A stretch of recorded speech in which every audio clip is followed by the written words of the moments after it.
समीर की school time में जिस लड़की से मोहब्बत हुई थी, वो लड़की कौन थी? आखिर ऐसा क्या हुआ कि समीर और पूजा एक दूसरे से अलग हो गए और समीर की शादी किसी और लड़की से हो गई? उसके बाद समीर और पूजा एक दूसरे से कभी मिल पाए या नहीं?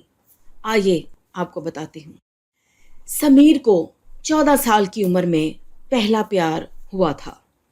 वो 8वीं क्लास में तब पढ़ता था और उसकी उम्र काफ़ी कम थी। अक्सर बच्चे इस उम्र में मोहब्बत कर बैठते हैं। समीर को पहला प्यार अपनी क्लास में पढ़ने वाली पूजा से हुआ था। पूजा एक अमीर घराने की लड़की थी।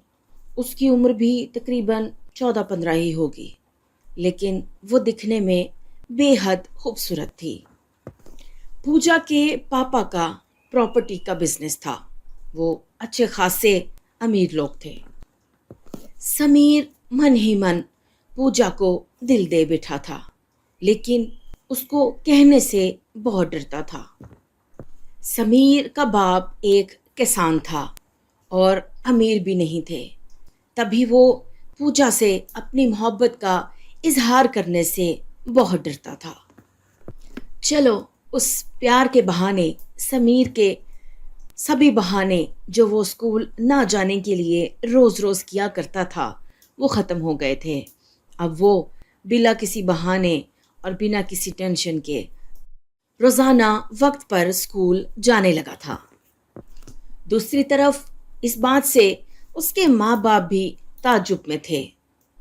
देखो, तुम कहते थे ना मेरा बेटा तो बहुत निकम्मा है। अब देख लो कैसे मेरा राजा बच्चा सुधर गया है। अब देखो कितना सुधर गया है मेरा बच्चा।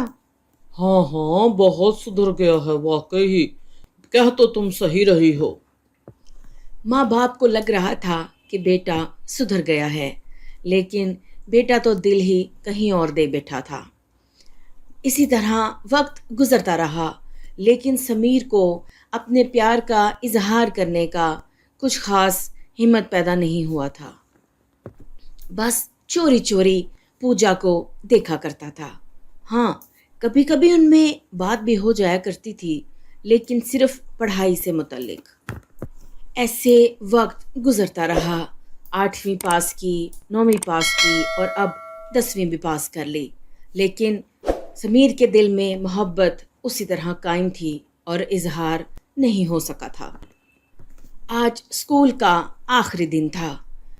समीर मन ही मन में बहुत परेशान था कि अब शायद ही ज़िंदगी में कभी वो पूजा को देख पाएगा या नहीं, क्योंकि समीर के पापा की ख्वाहिश थी कि 10वीं पास करने के बाद उसे शहर भेज दिया जाए ताकि वो किसी काम पे लग सके। स्कूल के आखिरी दिन सभी दोस्त बहुत मोहब्बत से एक दूसरे को गले मिल रहे थे, अपनी यादें शेयर कर रहे थे। पूजा भी अपनी दोस्त के साथ काफ़ी खुश थी। सभी आपस में एंजॉय कर रहे थे।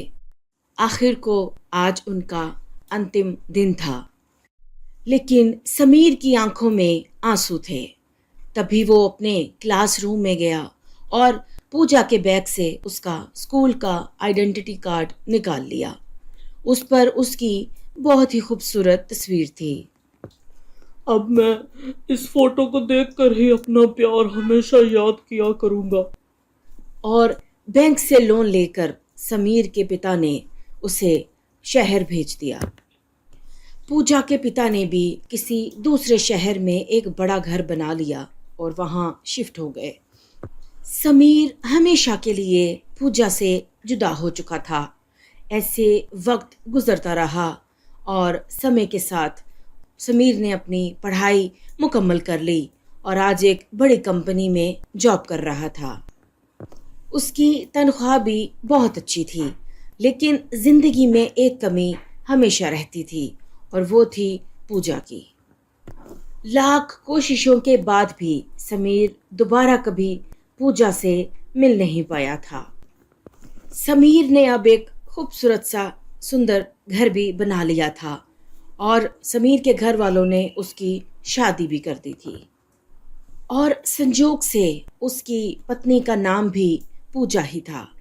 जब भी समीर पूजा को पुकारता, उसके दिल की धड़कनें बहुत तेज हो जाती और उसकी आंखों में बचपन की सभी तस्वीरें उतर आया करती थी। लेकिन उसने कभी भी अपनी पत्नी को इस बात का एहसास न होने दिया।